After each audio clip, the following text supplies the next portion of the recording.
Africa Link. Welcome to today's episode where we assess the escalating crisis in South Sudan. In a concerning move, Germany temporarily closed its embassy in Juba, citing rising tensions threatening the fragile 2018 peace agreement. Clashes in Upper Nile State have left many dead and thousands displaced, with the UN warning the country is, in quotes, on the brink.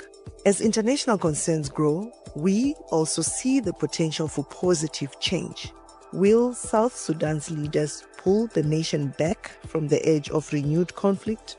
Let's dive in. Stay tuned. My name is Josie Mahachi. Welcome to Africa Link, the podcast that connects you to the stories that matter from Africa. Africa Link, every weekday here on DW. South Sudan, a nation once celebrated as the world's youngest country, but now teetering on the edge of renewed civil conflict. In a move that underscores the severity of the situation, Germany has temporarily closed its embassy in the capital Juba, citing rising tensions that threaten to plunge the nation back into war. The fragile peace established by the 2018 agreement between President Salva Kiir and Vice President Riek Machar is unraveling. Recent clashes, particularly in Upper Nile State, have resulted in significant casualties and displaced tens of thousands. The United Nations, a key player in South Sudan's peace process, warns that the country stands on the brink, with escalating violence and political discord jeopardizing years of tenuous stability. Now, as international concerns mount and diplomatic missions withdraw, the world watches anxiously, hoping that South Sudan's leaders can steer the nation away from the precipice of another devastating conflict. Let's delve deeper into this topic with DW's correspondent Patrick Oyet in Juba. Now, just to start talking about the situation in South Sudan for our listeners to understand exactly what the challenges are and what exactly is going on, Patrick, if you can just give us a brief overview of the situation right now. The situation is actually gloomy. If you move in the capital, Juba, in the streets, the number of cars you see are not as they used to be. The number of people you see on the streets are not many like the way they used to be. In some residential areas, you'll see military tanks, you'll see military deployed, and many people go back to their homes earlier than they used to go. People also come to office a little bit late compared to previously. People are basically scared, and there is no proper information coming from especially the leadership on what next, what is going on. And that is really something that is making life in this country difficult. It's not only Juba. We have relatives across, and you talk to people, everybody is worried, and everybody does not know what is going to happen next. Children are in school, but people are not very comfortable. We have very little hope that things will be okay. All right, let's go to the cause of all this, to the roots of all this, Patrick. What has caused all this gloomy situation that you find in South Sudan today? What has caused all these problems is actually lack of trust among the leaders of South Sudan who signed a peace agreement since 2018. They have never trusted one another. They have never implemented a very critical part of this peace agreement, which is Chapter 2 of the Revitalized Agreement on the Resolution of the Conflict in the Republic of South Sudan, which is on the security sector arrangement. That part was supposed to be implemented before formation of the government. It was supposed to be that the army was supposed to be unified, retrained, and redeployed. But because each of these political groups were actually fearing or mistrusting each other, everybody was not willing to really send their real troops for reunification, for retraining, and for redeployment. So the troops who were sent to the field for retraining were actually either civilians who were collected from somewhere, and most of them went without their weapons because the weapons were hidden somewhere that in case something happens. So that mistrust has been there from the beginning, And then the issue of also lack of political will, because at the end of the day, they'll tell you that we don't have money to carry out this exercise of reunification, retraining, and redeployment. And lack of money is as a result of lack of political will. So these things are actually there, boiling, growing, and then now this mistrust continued until when the political parties who are running the government in the same government cannot agree on, for example, changing of leadership, for example, ministerial positions, reshuffles in the government. Whenever there's a reshuffle that is supposed to take place, we understand they disagree. And sometimes what used to happen now is that President Salva Kiir started making decisions that opposition call unilateral, because the peace agreement provided that the country is divided in such a way that some states are under opposition and others are under the party that belongs to President Salva Kiir. So President Salva Kiir is not supposed to remove any opposition unless the opposition agree to that removal, and also opposition gives him replacement. So these kinds of removal of opposition leaders without consultation has been going on. And of course, politicians will always want to use the situation. So the members of the opposition started complaining. They started saying this is not acceptable, this is wrong. And then all of a sudden, because of the new media communication, the way people communicate, sometimes you find the information that is going on the ground is not correct. The armed civilians who are known as White Army, who in between 2013 and 2018 fought for Riek Machar, decided to attack a government garrison in Nasir. And now the situation kept escalating until now it has reached a point where the party that belongs to President Salva Kiir has gone ahead and arrested some senior members of the group of Riek Machar. They have not been charged in any court of law. And Riek Machar's house has soldiers, even though he's allowed to go to office and come back, but he's always surrounded by soldiers. Deployment in the capital, the parties are not really talking, except we hear some threats. So this is how we have gotten to where we've gotten to. And then President Salva Kiir has brought in the Ugandan troops. So opposition are protesting. Why would you bring troops? It means you want to fight. And then this is the situation we've gotten ourselves into. Right. But when you look at all these, Patrick, what exactly are the people of South Sudan saying? How are they reacting to all this? The people of South Sudan are tired of war. People have seen wars since time I cannot even mention. Before some of us were born, people have been fighting in this country. We were born in war, and to a larger extent, people believe that war was justified because it was a war that was fought for liberation. It was war that was fought because people were being marginalized. Education was not provided to people, schools, hospitals, and all these things. But after independence, again, for us to go back to war and kill each other and displace people, maim people, people are exhausted. Right. Which embassies, Patrick, so far have closed, and any response from the government? For example, the American embassy, the U.S. embassy has moved out all what they call non-essential staff from South Sudan. It has left a very, very small number of people here. And the government has responded to that. The government said that was an overreaction, that the situation is not bad and the situation is under control, and it was going to do everything possible not to take the country back to war. And the advice that people should not travel to South Sudan was misplaced advice. So there was that reaction. So far we've seen the US and Germany, but we also know that in this country there are other embassies that can take action without really announcing it publicly. So perhaps there are also others who have downsized and maybe, moved out and so forth. So it is possible. When you're talking, Patrick, you keep referring to South Sudanese do not want war. They don't want to even hear about war. But Germany and the United Nations say that South Sudan is on the brink of a relapse into a war. Is that also how you see it as someone on ground?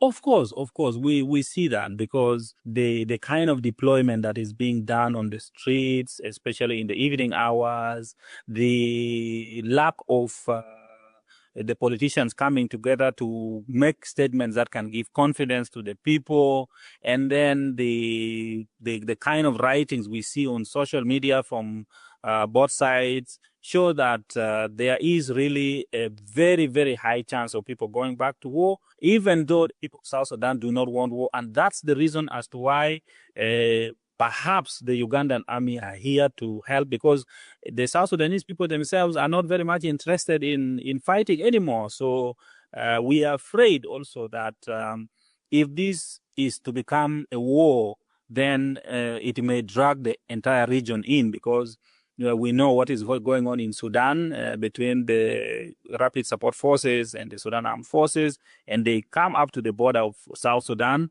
So there are very, very high chances of those fighting in Sudan also taking sides, like who do we support and who do we not support, and the war extending to this place. Our neighbor, another neighbor of ours, Democratic Republic of Congo, also they're facing their own challenge. There's fighting there.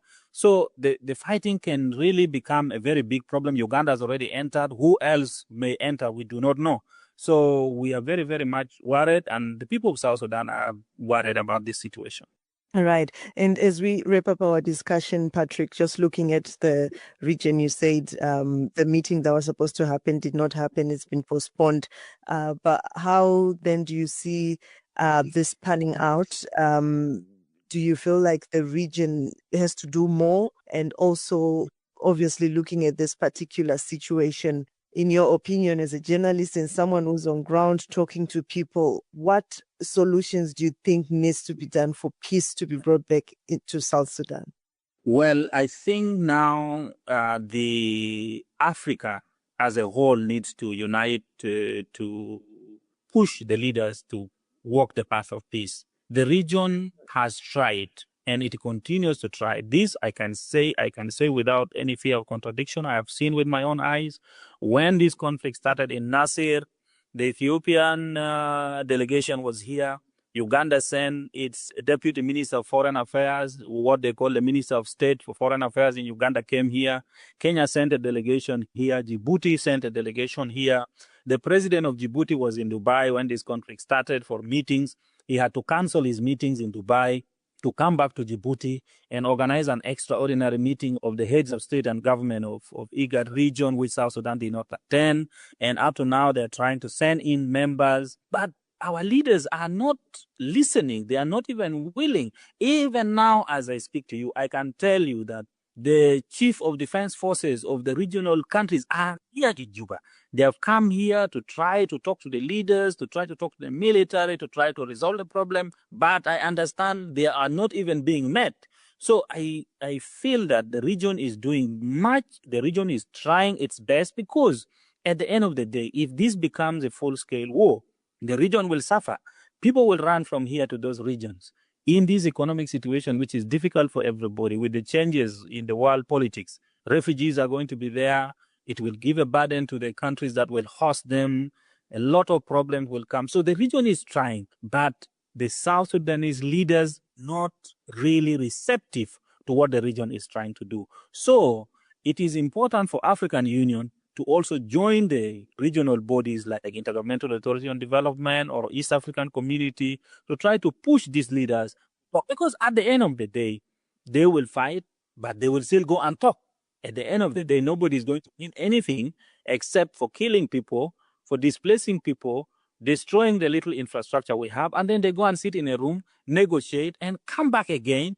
So why do we go for fighting again when we can negotiate now? So African Union and the United Nations should do more to push these leaders to really talk. And also the other members of the international community, including Germany, though they have closed the embassy temporarily now, they should push these leaders really, really to talk and resolve this matter. All right. Patrick Oyet, a journalist based in South Sudan. Thank you so much for joining us here on DW Africa Link podcast. You are welcome. Get the stories that are shaping the continent here on Africa Link. Now, my colleague Kai Nebe also spoke to Abio Luangdeng, a political analyst and academic.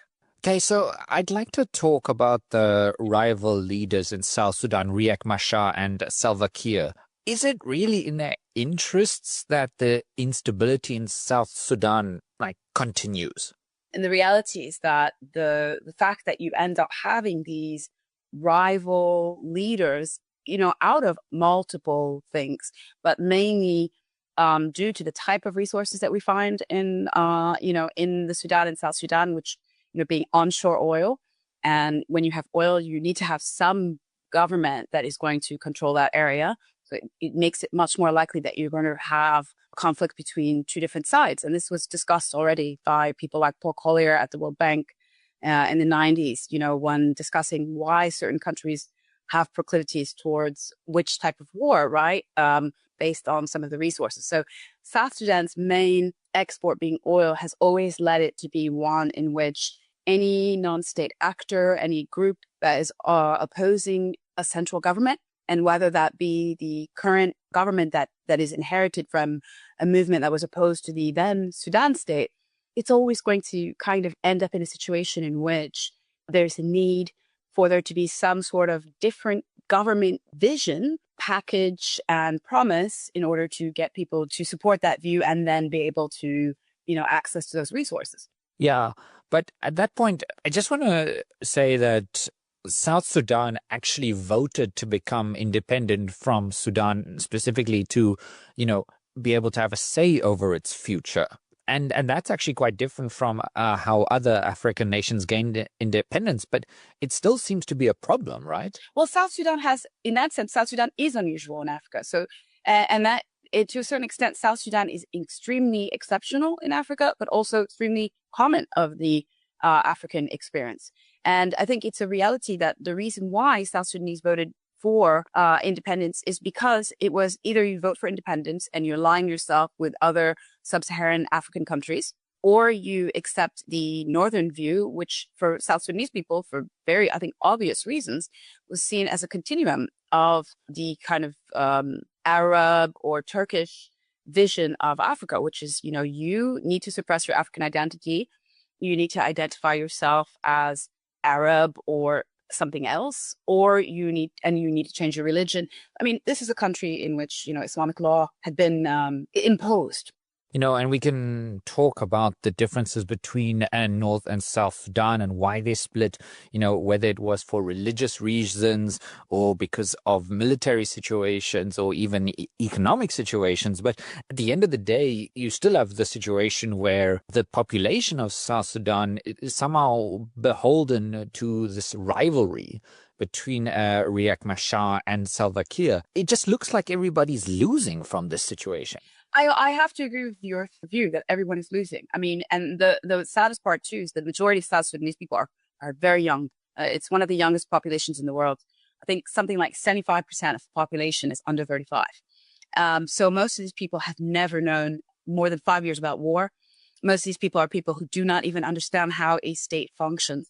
I think one of the biggest problems of South Sudan is because of the fact that it was a country that was in this weird space between the Middle East and Africa, and has been the site of colonial ambitions. I mean, Britain and France fought in South Sudan at Fashoda with Kodok in Upper Nile, which is where conflict is going on again today. I mean, it's one of these regions in the world in which there's consistently conflict, which we see also in places like Iraq or Afghanistan, Pakistan, right? So I think what is incredibly sad is that South Sudanese people don't even know in their living memory what a functional state is.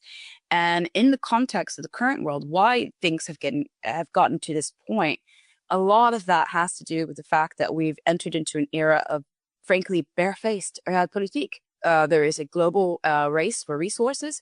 South Sudan is incredibly resource rich. There is so much to suggest that the resources of the country are much higher than even what we know. The oil reserves are massive. I believe it's the third largest onshore oil reserves in Africa. And there are other resources. So that is in a time in which every country is competing strategically for resources. It just appears like that Riek Machar and Salva Kiir are making decisions that really risk violence breaking out. So what could be done for them to stop this from happening? Well, I think the main thing that could stop that is obviously the international community. But we have to also examine, what is the international community right now, right? Because we know that the rules-based system is not where it was even last year or 10 years ago. So the extent to which the international community can exert pressure to stop conflict is what is really at stake. I mean, we look at the situation in Congo, which I've spoken with Deutsche Welle about as well, in which the international community is now putting pressure on the parties to stop, but sometimes the events move faster and then there's like stalling going on while these negotiations take place. So I don't know. I think it would be unwise to suggest that I knew if violence, like full-scale violence, right? Because when we talk about South Sudan and violence, it's, I'm pained to say, but it's unfortunately been a country in which there's always been low-level violence going on for quite some time. It just would change, for example, regions. But, you would hear stories about a couple hundred people being killed sometimes, or there would be issues of like gunmen targeting people. Like, it's not, while things were improving, particularly in the hotter zones, I myself have been in South Sudan recently. But I think the idea that there's going to be a full stop to violence there never really was. To be fair, I think the international community, the Troika, even if we've seen the US retreat a bit from South Sudan, I do think the international community will coalesce a bit around sending messages to them, discreetly and also publicly to stop. As we end off, I'd like to take a step back and look at it from, another perspective, and it might come across as cynical, but there are some people that are taking the stance of the United States, saying that we can't go about forcing democracy on people. We cannot go around forcing people to have elections, to have, these democratic systems, and even if we spend millions of dollars on them, it won't actually get anywhere. So with that in mind, if they were to leave and just sort of leave things as they are, would that in some way perhaps present an opportunity for the people, or at least present an opportunity in which, the people in power realize that they can no longer go along with expecting aid agencies or the United Nations to commit to the service deliveries that are normally entrusted to the state, and that their power might be affected if they neglect to serve the people that allow them to rule? Let's be honest, in the African context, not always been the same as per European context, for example, and even in Europe at times, right? So I think what we're seeing now, while it has absolutely emboldened different parties, non-state actors, state actors to, rush for resources, I think, as you said, it can also lead, maybe, if it's channeled correctly, to conversations about, state building and social contracts, because that's what this is all about, right? What is the state supposed to provide for me, and why am I a part of the state? And countries like South Sudan were put together in opposition to something, but what is the country about? And that's a conversation that needs to be had, right?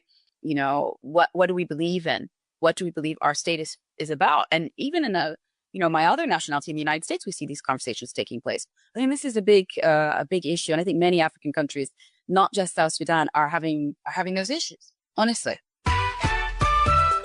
That was DW's Kai Nebe there speaking to Abio Luangdeng, a political analyst and academic.